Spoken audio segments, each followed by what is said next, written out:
প্রেমেন্দ্র মিত্রের আবির্ভাব বাংলা সাহিত্যের কোন সময়ে? প্রেমেন্দ্র মিত্র কল্লোল গোষ্ঠীর লেখক নাকি তার অবস্থান অন্য কোথায়? রবীন্দ্র প্রভাব থেকে কতটা মুক্ত হতে পেরেছিলেন প্রেমেন্দ্র মিত্র? স্বাগত সবাইকে আমার বাংলায়। বাংলা ছোট গল্প থেকে আমার বাংলার আজকের আলোচনার বিষয় ছোট গল্পকার প্রেমেন্দ্র মিত্র। এই পর্বে আমরা বাংলা সাহিত্যে ছোট গল্পকার হিসাবে প্রেমেন্দ্র মিত্রের অবস্থান নিয়ে আলোচনা করব।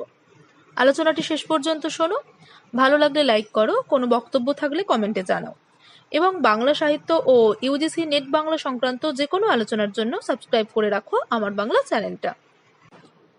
40 বছর বয়সে প্রেমেন্দ্র মিত্র কেন লিখি প্রবন্ধে জানাচ্ছেন, লেখাটা শুধু অবসর বিনোদন নয়, মানসিক বিলাস নয়, সামনে ও পেছনের এই দুর্ভেদ্য অন্ধকারের দুর্গেও পণ্যময় জীবনের কথা, জীবনের ভাষার বলার বিরাট বিপুল এক দায়। আমি লেখার একটা কারণই বুঝি যে সত্যিকার লেখা শুধু প্রাণের দায়েই লেখা যায়, জীবনের বিরাট বিপুল দায়। এই তাড়না থেকেই তিনি গোটা মানুষের মানে খুঁজতে কলম ধরেছিলেন। প্রেমেন্দ্র মিত্রের সাহিত্য জীবনে অনুপ্রবেশ 1923-24 খ্রিস্টাব্দে ছোট গল্পকার হিসাবে। সে সময় বাংলা সাহিত্যে সহমহিমায় বিরাজিত রবীন্দ্রনাথ। চলিত ভাষাকে আশ্রয় করে সবুজপত্র হাতে আলোড়ন সৃষ্টি করেন প্রমথ চৌধুরী। সাধারণের ঘরের কথাকে আবেগসান্দ্র করে সাহিত্যের পাতায় স্থান দিচ্ছিলেন শরৎচন্দ্র। অন্যদিকে যুদ্ধ পরবর্তী হতাশা, উদ্ভ্রান্ত রোম্যান্টিকতা আর নিম্নবর্গীয়দের নিরাবরণ বেদনা নিয়ে কল্লোল গোষ্ঠী নিজেদের স্বতন্ত্র পথ প্রস্তুত করছিলেন।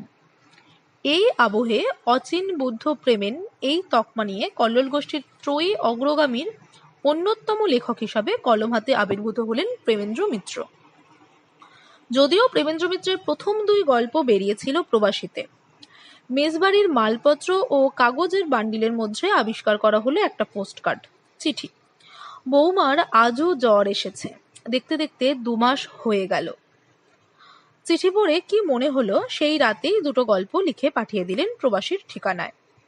প্রবাসী নামজাদা লেখক ছাড়া গল্প নেয় না। আশা নিরাশার ধূপপুকুনি।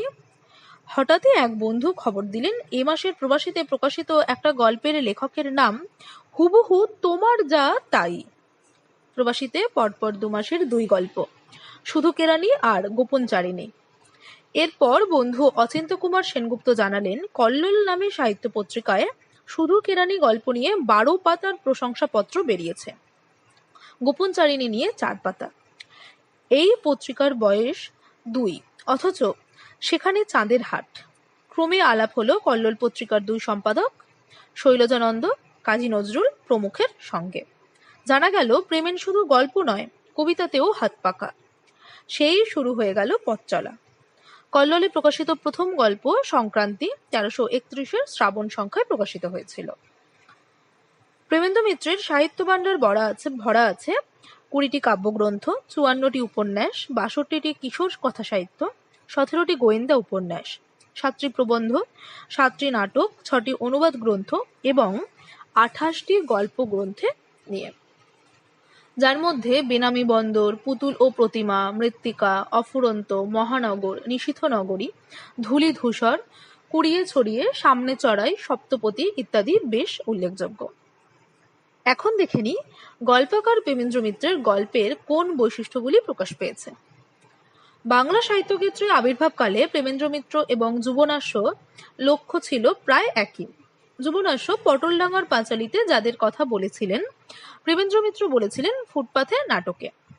শহর জীবনের একেবারে নিচের অন্ধকারাচ্ছন্ন অভিশপ্ত মানুষদের কথা।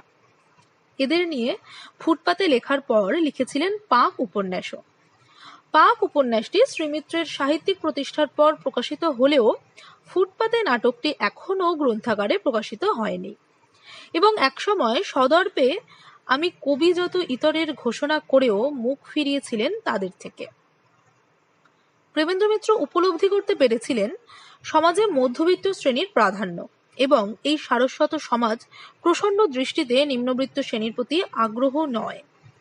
এছাড়া যে সত্য তিনি সাহিত্য রচনার ক্ষেত্রে হৃদয়ঙ্গম করেছিলেন তা হল, একজন শিল্পীর পক্ষে প্রধান হল সেই সমাজের চিত্রকর হওয়া যার সঙ্গে কেবল সহানুভূতির সম্পর্ক নয়, সমানুভূতির সম্পর্ক, এবং প্রেমেন্দ্র মিত্র হয়ে উঠলেন বাংলার মধ্যবিত্ত শ্রেণীর নিপুণ চিত্রকর ও ভাষ্যকার।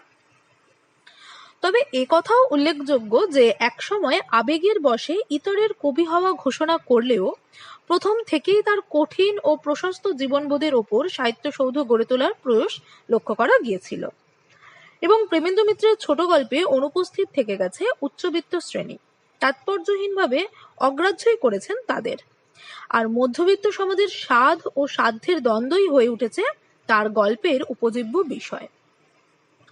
মধ্যবিত্ত সমাজের একটা বিরাট অংশের সামাজিক মর্যাদা চ্যুত, আর্থিক দুর্দশার কারণে তারা ভুলণ্ঠিত, স্বচ্ছন্দে নয় প্রতিকূলতার বিরুদ্ধে নিরন্তর টিকে থাকাই তাদের প্রধান লক্ষ্য।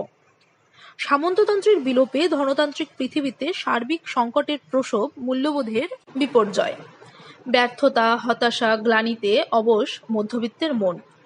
তাদের নির্মম বাস্তব উঠে এসেছে প্রেমেন্দ্র মিত্রের হয়তো, পুণ্যাম, চুরি ইত্যাদি গল্পে।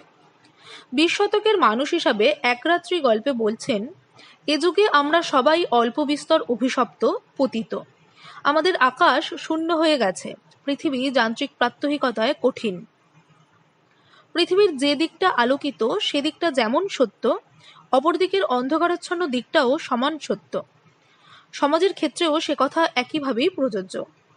তাই সেই অনালোকিত সমাজের দিকটাও নিপুণ চিত্রকরের মতো ফুটিয়ে তুলেছেন। রহস্যের আড়ালে থাকা সেই সব মানুষগুলো তাদের আশা, আকাঙ্ক্ষা, হতাশা, ব্যর্থতা, গ্লানি নিয়ে উপস্থিত হয়েছে প্রেমেন্দ্র মিত্রের লেখনীতে।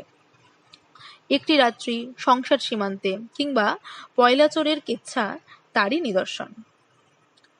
প্রেমেন্দ্র মিত্রের গল্পগুলি যেমন আমাদের মানুষ সম্পর্কে অভিজ্ঞতাকে প্রশস্ত করে, তেমনি চরিত্রের নানান দিকগুলিকেও পূজ্য অথবা ঘৃণ্য নয়, হৃদয় দিয়ে গ্রহণ করতে শেখায়।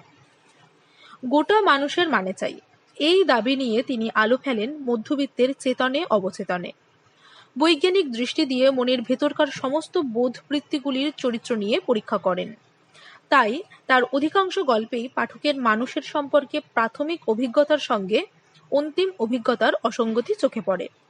চোখের সামনে যা আছে তাই নয়, মানুষের জীবনের ও মনের অনালোকিত অধ্যায়কে মূল্যায়ন করাই তার কলমের বিশেষ মুন্সিয়ানা।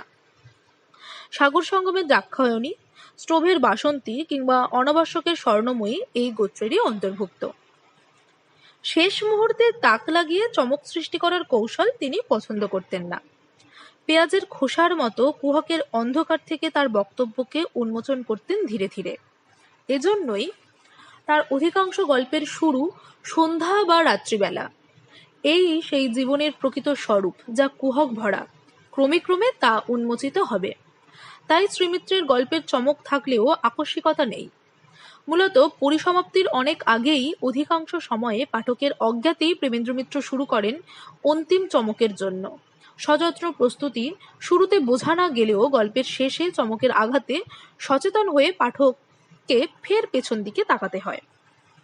এক্ষেত্রে তার কুয়াশায় বিকৃত ক্ষুধার ফাঁদে গল্পগুলি শ্রেষ্ঠ নিদর্শন। সবশেষে বলা যায় যে ছোট গল্প খণ্ডের মধ্যে অখণ্ডকে সংবৃত্ত রাখে, বিন্দুর মধ্যে সিন্ধুর স্বাদকে সঞ্চিত করে, প্রতীকের মধ্যে বহন করে প্রকৃতিকে। তেমনি প্রেমেন্দ্র মিত্র তার গল্পের ক্ষেত্রকে সীমাবদ্ধ করেছিলেন মধ্যবিত্ত পরিসরে। তার পদচারণার ক্ষেত্র সংকীর্ণ হলেই তার বিশ্লেষণী দৃষ্টি সর্বদা একাগ্র, সুতীক্ষ্ণ, এবং এই ক্ষেত্র প্রসঙ্গে তার অনুধাবনা সর্বদাই আন্তরিক ও যথার্থ। সমালোচক সুরজিৎ দাশগুপ্ত এ প্রসঙ্গে জানাচ্ছেন, একটি ক্ষুদ্র ক্ষেত্রের মধ্যেও কত উপসর্গ, কত কৌণিকতা, কত প্রান্তিকতা, কত সুরভেদ, কত কুটিল স্রোত ও জটিল সুরঙ্গ, কত উদাত্ত আকাঙ্ক্ষার মধ্যে কত গোপন অলিগলি থাকতে পারে বা আছে। প্রেমেন্দ্র মিত্র তার পুঙ্খানুপুঙ্খ রূপ অন্বেষণ ও বিশ্লেষণ করে তার সার্বিক মনোভঙ্গির পরিচয় পাঠকের সামনে উপস্থাপন করেছেন তার ছোট গল্পগুলির মধ্য দিয়ে। ছোট গল্পকার প্রেমেন্দ্র মিত্রের আলোচনার প্রথম পর্ব এখানেই শেষ করছি। আজকের এই আলোচনাটি থেকে বাংলা সাহিত্যের ইতিহাসে ছোট গল্পকার প্রেমেন্দ্র মিত্রের অবদান অথবা প্রেমেন্দ্র মিত্রের ছোট গল্পের বৈশিষ্ট্য এই ধরনের প্রশ্নের উত্তর দিতে পারবে। এছাড়া প্রেমেন্দ্র মিত্রের কোনো গল্পের বিশ্লেষণের ভূমিকা হিসাবেও কোনো অংশ গ্রহণ করতে পারো। পরবর্তী পর্বে প্রেমেন্দ্র মিত্রের নির্বাচিত কিছু গল্প নিয়ে আলোচনা করা হবে। আলোচনাটি পেতে সাবস্ক্রাইব করে চোখ রাখো আমার বাংলা চ্যানেলে।